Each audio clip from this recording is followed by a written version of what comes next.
5岁的退役武警贾宏伟为发大财，加入了印尼人索尼和汕尾人翁4辆的海盗团伙。他拉来10几个打手，让团伙势力大增。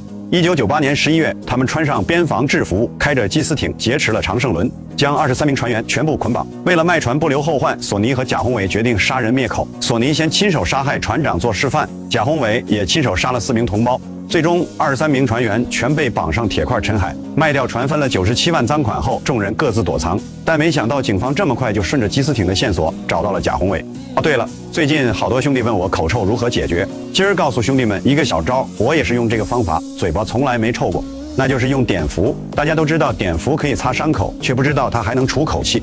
有口气的朋友，你们听我的，就选那种添加了碘伏的聚维酮碘漱口液。